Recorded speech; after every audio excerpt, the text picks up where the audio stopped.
Today on Retire with Purpose, 6 facts about saving for college. Do you need a CPA for your Roth conversions? And my discussion with best-selling author of Smart Women, Finish Rich.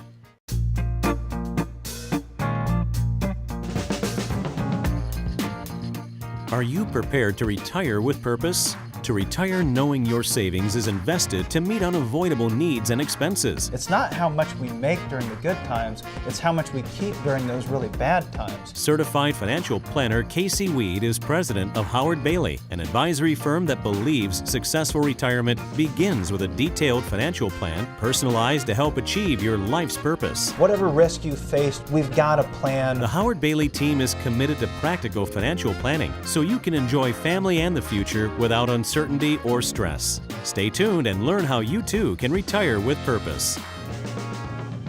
Thanks for joining us. My name is Lee Kelso. I am here with Casey Weed, certified financial planner. He is the president of Howard Bailey Financial. We're kicking things off today with an article from Student Loan Hero, the 6 things that parents should know about using a 529 plan to help pay for college. Yeah, and this article really points out the facts of the 529 plan that you have to understand. And I picked this article because in the state of Indiana, which is largely our viewing area, the Indiana College Choice 529 plan is the most tax beneficial one that's available in the country.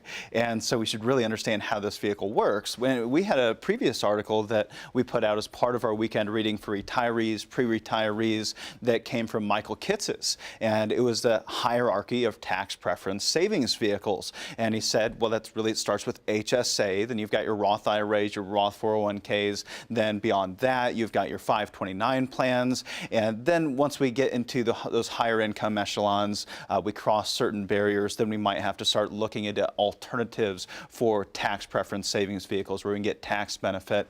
And 529 plans are hugely tax beneficial. We've been contributing to our 529 plan since before our kids were even born. We were contributing on my wife's behalf as she was going back to school. And so it's been something that we've done year over year. And I think there's a lot of common misconceptions that individuals have about their 529 plan. And there's things that we have to understand when it comes to the benefits and how these things work. So this article did a great job of breaking each one of those down. Yeah, one of the most important things is it's called a savings plan, but this is really an investment vehicle. Right. I think when we hear 529 savings plan, we think, well, it's not going to make anything. Now I'm looking at a savings account for that matter. It's going to make 0% or 1% Right. or 2%. This is like a CD. But the reality is it has a lot of investment options that you might find similarly to your 401k, where you're going to have target date investment funds. You're going to have different types of index funds that you can use. And I think for most people, the target date fund works really well. They can pick the date at which they're going to need to start taking distributions to pay for college. And so, yes, it really works like an investment vehicle. There's a lot more growth potential than I think a lot of individuals really know and understand. So even though it is tax advantaged, it's not tax deductible like your 401k. It is, and this is interesting. So NerdWallet did a study, and what they found with their survey is that 60% of individuals felt that their contribution to a 529 was federally tax deductible. And that is not the benefit of these plans. It is the tax-free growth nature, that these dollars grow tax-free in the future. So they continue to grow tax-free as long as they're used for qualified educational expenses. And if they're not used for one beneficiary, you can change the beneficiary. And so they can become a legacy vehicle. So you don't get this federal tax deduction, doesn't affect your federal taxes. That dollar that you put in there will still be federally taxable. However, you can get state tax deductions. And there's about 30 states in the country that offer state tax deductions. So not benefits are available in every single state. Not every state has a 529 state tax deduction. And Indiana is one of the few states that actually has a tax credit for those contributions instead of a deduction. And that's a huge thing. To really understand the difference between deductions and tax credits, the 529 plan in the state state of Indiana is vastly more beneficial on a dollar-for-dollar basis over the other plans that are available, largely due to that tax credit and the size of that tax credit here in the state. When you make a contribution to the College Choice Savings Plan in the state of Indiana, and I would also make this note, you don't need to go to an advisor to set this plan up or make this contribution and pay extra fees and expenses. You can go direct. So you can go to collegechoicedirect.com and set up your plan, and then you can get your state tax credit. So if you contribute $5,000, you get a 20% tax credit. That's $1,000 in tax benefit back in your pocket. If you were to just get a state tax deduction, our state taxes in the state of Indiana are about 3%. So if you made a $5,000 contribution, we're talking $150. Well, instead we get 20%, and so now we're getting $1,000 back in our pocket. So that state tax credit is hugely beneficial, and we need to understand, not federally tax deductible. We're still going to pay federal taxes, but we're going to get a great state tax benefit. And one of the things that I think that is kind of a neat thing that some of the families we work with do is they'll make that contribution, and then they'll treat that as a guaranteed return, if you will, right? They know they're going to get a 20% return on their investment, so they'll take that extra $1,000 in tax credit and they'll just throw it back in the plan. Or maybe they move it over to a Roth IRA or buy a life insurance policy to provide a death benefit that can provide even further legacy or protect them if they never end up fully funding the 529 plan. And so there's a lot of neat things you can do if you really understand the rules. And not that you would, because Indiana's plan is so great, but you can cross state lines. You can, and that can make sense, especially, I mean, the state tax benefits we have here in the state, even our fees, expenses, historical performance is quite a bit better than what you see in a lot of different states that are out there. But if you're in a state that maybe doesn't have great tax benefits or no tax benefit whatsoever, you can still get tax benefits from the tax-free growth of another state's plan. So even if you don't get a state tax deduction or a federal tax deduction, you can still put money in that account, and it's kind of like a Roth IRA in that sense, right? We pay the taxes today, it grows tax-free, and then we can use it for qualified educational expenses in the future. And you want to evaluate, maybe you find that maybe the tax benefit in your state's $100, or it's not that big a deal.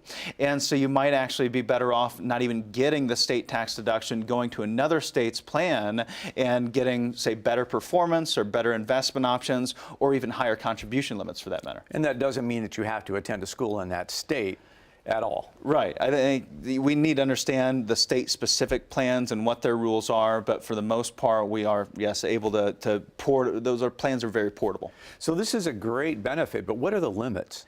Well, the limits are actually, and I think this is another thing we need to understand. The limits are $15,000 a year, per beneficiary, but we can also front load these. I mean, why would we contribute $15,000 in the first place if we only get a tax benefit for $5,000? Right. So we would just take that extra $10,000 and put it somewhere else where we could have similar tax benefits. We just wouldn't get a tax credit on it. Maybe have more flexibility in how we ultimately use those dollars for that matter. And the same thing's true with something that some people don't really realize you can do. You can front load a plan. And so you could take 5 years worth of contributions and put it into 1 year and spread the tax benefits out over 5 years. So you could put $75,000 into a 529 plan and spread those tax benefits out over 5 years. However, in the state of Indiana, you're only going to get that tax credit in year one. So you're not actually able to continue to get that state tax credit every year. So again, you wouldn't do that in the state of Indiana. You would get your tax credit and then start taking those dollars and finding alternatives for them, which we're going to get to some of those alternatives here later in the show. And if you'd like to learn more about a 529 and sit down with someone who really understands it and can apply it to your situation, be one of the next 10 people to call the number on your screen and request a complimentary consultation with a member of the Howard Bailey team. You can talk about the 529, also about fees and other taxes you might be able to avoid. Tax planning is so important now with the tax deductions or tax cuts we've just recently seen. You want to make sure that you're capturing all that benefit, and that's one of the things we'll touch on, as well as what are your provisions in your retirement plan for lifetime income, cash that's going to come to you month after month that you can't outlive. That's a key to an absolutely successful retirement, and one you'll discuss with a member of the Howard Bailey team. If you're one of the next 10 people to call the number on your screen and request that complimentary consultation, it puts you on the path toward retiring with purpose. We're back in just a second answering your questions. At Howard Bailey Financial, every dollar has a purpose. We call it the purpose-based retirement. A certified financial planner will help you decide what you need your retirement money to do for you. We put together a written plan that puts your dollars exactly where you want them to be.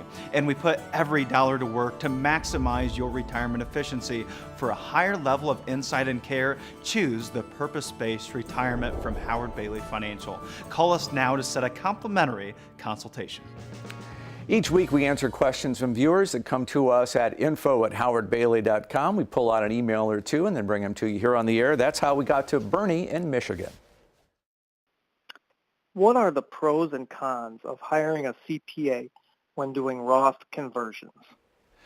Well, Bernie, I personally feel like I enjoy having a CPA just so I have someone that can double check all my work. Even though I previously used to file my taxes, I just think they got more complex. And when you start doing Roth conversions, especially for the first time, they can be, it can just be different. It's not really all that complex, but I think the assurance to know that we're not missing anything is a really big deal. And one of the changes to the tax code is that you used to be able to reconvert your conversions. So if you converted too much and you actually accidentally entered a different tax bracket, then you wanted to, so maybe you popped out of the 22 and put a portion of dollars from your IRA into a Roth in the 24% bracket, well, you could reconvert that portion that was over and above that amount. That was a strategy we used to use all the time to max out our tax brackets. But now that you can't reconvert, you can't go back and undo those things. Once you've popped yourself into the next tax bracket, you're stuck. You can't unconvert those dollars. So I think now more than maybe historically, it's really important to work with a CPA that can help you maximize that amount you're converting so you can get as close as you possibly can and avoid paying any excess dollars on the little amount you might find that goes over and above that particular tax bracket. And the money that you might spend for a couple $100 to have somebody analyze it and give you the right numbers, I think that goes a long ways in the way of reassurance and maximizing your tax benefits long term. Let's get to Otto in Columbia City. His question about managing annuities. Does it make sense to ladder fixed annuities like you would CDs? Well, Otto, I think we go back to the core. Why do we ladder CDs? So you might ladder a CD because you're concerned about rising interest rates. And so you want to be able to continually renew those CDs at higher and higher rates. Now, if we thought we were in a declining interest rate environment, then you would probably buy the longest term CD you possibly can. But on the other hand, we think we might be in a rising interest rate environment, so you ladder these things. Maybe you buy a 1, 2, 3, 4, 5-year CD. And the other reason you might ladder a CD is for liquidity purposes. Most CDs allow you to only take the interest out without a penalty. And so you might actually need one coming due, much like a bond ladder. You want one to come due every single year so you can use that chunk for income and increase your net return of those dollars rather than putting everything in a 1-year CD. You're spreading it out, so you're earning a higher rate of return on the 5-year versus 1 year, increasing your average return overall. And so evaluate those two different reasons. Are we doing it for a rising interest rate environment? Are we doing it for liquidity purposes and income planning purposes? Because when we look at a fixed annuity, we could do it for interest rate purposes. We could buy a 3-year fixed rate annuity today that's going to pay about 3%, and a 5-year fixed rate annuity that's going to pay 4%, maybe 4.1% per year. And then you might buy a 7 or a 10-year fixed annuity. What I find today is the fixed annuity rates, once we get past 5 years, they're just not increasing enough for us to really make sense out of going beyond 5 years, at least with fixed rate annuities. We don't see a lot of benefits in doing so. I think 5 years is kind of the sweet spot. And so maybe we have a 3-year, maybe we have a 5-year fixed rate annuity, and that allows us to renew maybe the 3-year at a higher rate than the 5 years paying as interest rates rise. Now, when it comes to liquidity, we wouldn't necessarily do this for income purposes, most likely, because a lot of fixed annuities will let you take more than the interest every single year, like a CD. You'd be able to take, say, 5 or 10% of your account value every year. So you might be able to go ahead and build that 5-year fixed annuity instead of 1, 2, 3, 4, and 5-year CDs, earn a higher net rate of return with enough liquidity to satisfy your income needs. So our email of the day comes from Sheila in Waterloo, and she writes, I'm not so sure about 529 plans. What are some other good options for college savings? Well, Sheila, I think 529s are fantastic. That's why we contribute to the College Choice Indiana plan every single year for the tax credit, and they have decent investment options. And I know that even if our kids don't go to college, we can always pass those down to our grandkids, or we can find another beneficiary for those dollars. And so I think they are good things, but I do meet with individuals that say, I just don't like the 529 plan. Maybe you don't want to be invested in market-based investments, and the money market or stable value fund just doesn't pay enough for you, and you want to look into alternatives. And of course, there's Coverdale Education Savings Accounts, which I would discourage utilizing those types of vehicles. There's also Roth IRAs. I think Roth IRAs are often an overlooked college funding savings vehicle because they work much similarly to the 529. You just don't get the state tax benefit.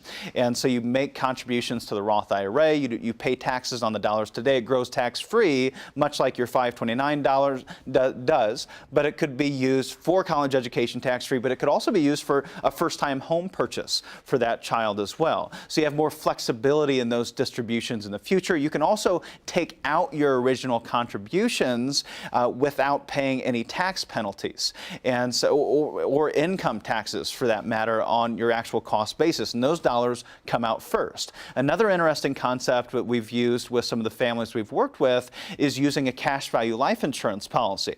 Properly structured, which I've done in my own life, is making that death benefit as small as possible. I was talking to a friend of mine not too long ago, and he said, "You really do that? You like that? You would actually do that with your own money?" I said, "Yeah, the reason people don't like it is because most of the time it's a life insurance salesman that makes a larger commission the bigger that death benefit gets. But what we want to do is lower that death benefit as low as we can possibly get it to stay within the IRS guidelines. Then we end up with an investment vehicle that over the long term has similar expenses as you might have in a 529 or your average mutual fund for that matter, maybe even lower than many of the mutual funds that are out there. And now you have a vehicle that you can grow tax-free, you can use tax-free for student loans, you can use tax-free for paying off college tuition or paying for their first car, and then they could pay you back for that over time. You could put the money back in the policy. But I think most interestingly, and this is why you might use this if, say, you're a grandparent, you might say, well, I might not live the 18 years it takes to accumulate enough dollars in this 529 plan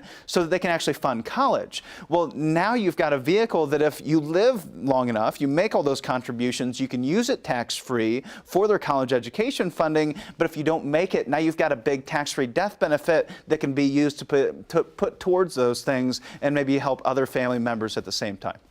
So we covered a lot of things there: college funding, how to manage annuities, Roth IRA conversions. If you have questions about those or other things, jump on the phone and call the number on your screen and request a complimentary consultation with a member of the Howard Bailey team to take a look at how well prepared you are for retirement. Or if you're already in retirement, can you do a better job of reducing the fees and expenses you pay? Are you optimizing your investments in your plan for tax strategies? And what about a long-term income strategy? All things that are important and will be covered as you sit down with this complimentary consultation with a member of the Howard Bailey team. So the number's on your screen. We invite you to use it and be one of the next 10 people to call, and get on the calendar now. It's getting busy. It's that time of year, right? We hope that you will. Let's ask our question of the day. It has to do with something you may not want to think about, and that is, what is the percentage of men who will die while still married?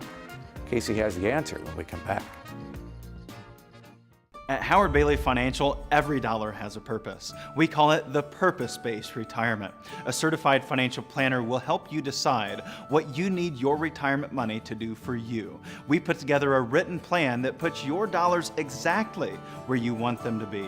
And we put every dollar to work to maximize your retirement efficiency. For a higher level of insight and care, choose the purpose-based retirement from Howard Bailey Financial. Call us now to set a complimentary consultation. Hey, going into the break, we asked you a question of the day that I think is really pretty interesting. What's the percentage of men who will die while still married? Casey, what's the answer? Well, it's not a real positive answer. It's kind of sad, but it's kind of not. I hate asking questions like this, but I think they're so important for us to ask how many men are going to die married. The number is 80%, and this was actually a statistic that I covered from David Bach, one of our recent podcast guests, and I actually had seen him speak recently at a conference in Indianapolis, and he said 80% of men will die married. 80% of women men will die single. So men are often the ones, that are coming into our office, are putting together these retirement plans, and they'll never actually know if that retirement plan ultimately works out. It'll be the spouse, it'll be the woman in the relationship that ultimately outlives him and knows if that plan actually worked out or not. This is why we so strongly encourage women to come in to those visits. And it's not always women, of course. There are men that just aren't interested in the side of finance. And then there's women that have the same issue. And David Bach wrote this book because he really saw this issue mostly with the women that he was working with as a financial advisor, as he's been an advisor for so many years. And this is a book that's sold over 1 million copies. It was released over 20 years ago, and now he's re-releasing it, New York Times bestseller. And he actually provided us with a handful of signed copies. We've got those sitting in our office right now, and we want to get rid of those. We want to put those in the hands of people that can really benefit from them. If you want a free copy of David's book signed by him, you can't get it anywhere else, just shoot us an email at info@howardbailey.com or give us a call at the number on your screen, and we'll see if we can't get it to you. And I wanted to ask David during your interview, why re-release it? What has changed over the last 20 plus years that you needed to update and change that you thought really needed to get out there in the world today? This is what David had to say about that. What's different now than 20 years ago? So I'll give you some examples. Average age of widowhood was 56 when we first wrote the book. That happened to be a statistic I didn't even believe. Like, average age of widowhood, women are widowed at 56 on average. And I'll never forget this too, because I was telling my grandmother about the book as I'm working on it. And she goes, David, this is my mom's mom. She goes, I was widowed at 56. I didn't even realize that, because I knew my grandfather had passed away at a young age, but I didn't realize that my mom's mom, my other grandma Rose, had been widowed at 56. She outlived 2 husbands. She lived to be 97. So first thing was, like, has the age of widowhood changed? And it has. It's gone up. It's gone up to 59. And this is just all too real in my life. I've seen it with my mother-in-law, widowed at the age of 55. This age 55, 56, it's a real thing. And when I have these conversations with my wife, she doesn't want to hear about them. It's a conversation we don't want to have because we don't want to be alone. We don't want to lose our loved one, but there's a good chance we will. And I think even more mind-blowing was not just how much longer women are living, that their longevity is increasing, but I think what's really astonishing is just how long that period of time really is that we could potentially be spending in retirement alone and what that requires of our finances. And this is what David had to say about that. So the thing I started really, I teach so passionately now is, ladies, you could be retired for 30 to 40 to 50% longer than the man in your life. Okay. Your retirement could be 10, 15, 20 years longer than the man in your life. That is a huge, huge issue.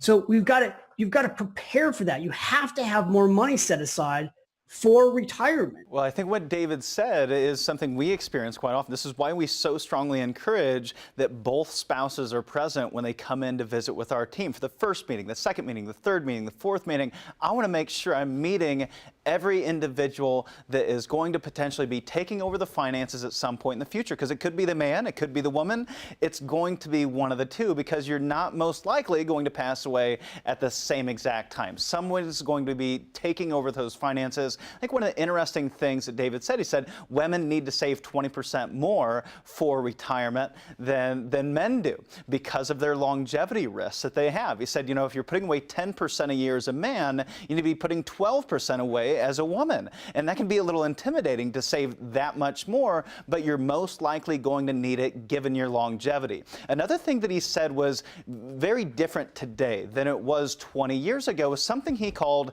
gray divorce. Here we go. Guess the only category of divorce that's growing right now is what's called gray divorce. It's couples over the age of 50. Couples over the age of 50, divorce has gone up 109%. 20 years ago, people were not getting divorced in their 50s. Wow. And the reason, Casey, was that people weren't expecting to live to be 80, 90, and 100.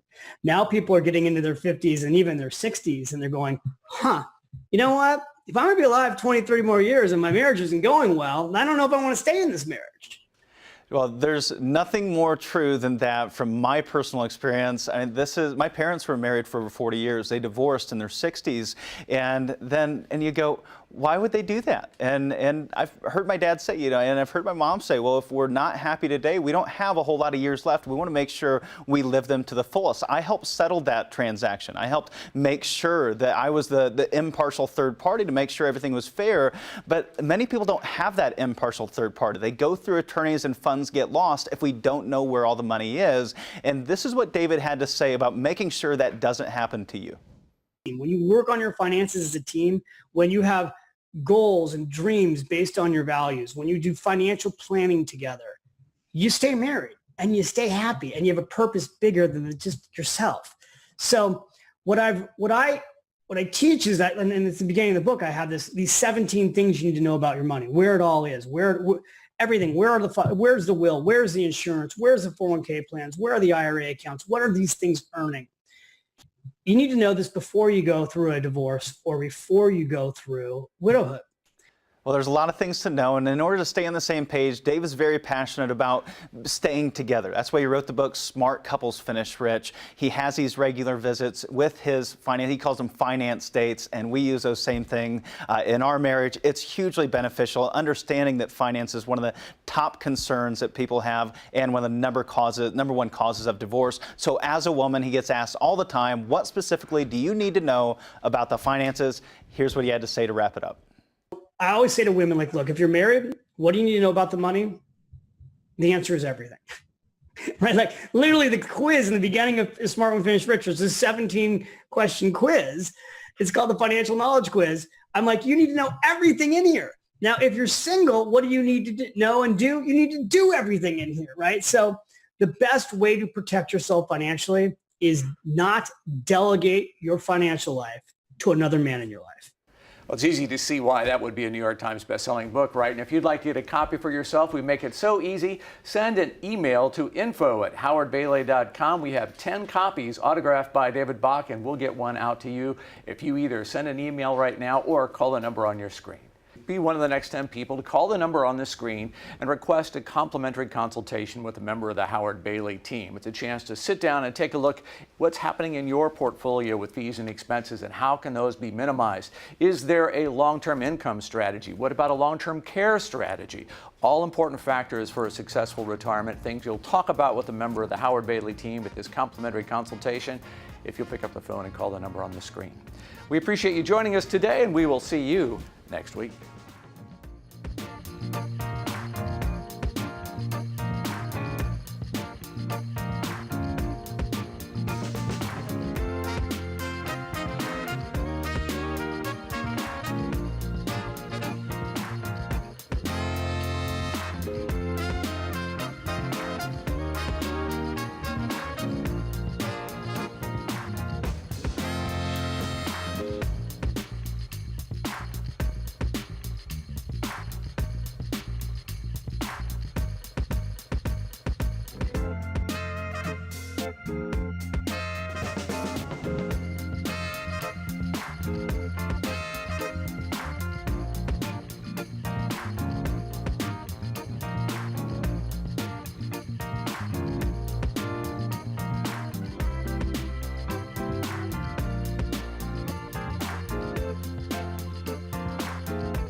At Howard Bailey Financial, every dollar has a purpose. We call it the purpose-based retirement. A certified financial planner will help you decide what you need your retirement money to do for you. We put together a written plan that puts your dollars exactly where you want them to be.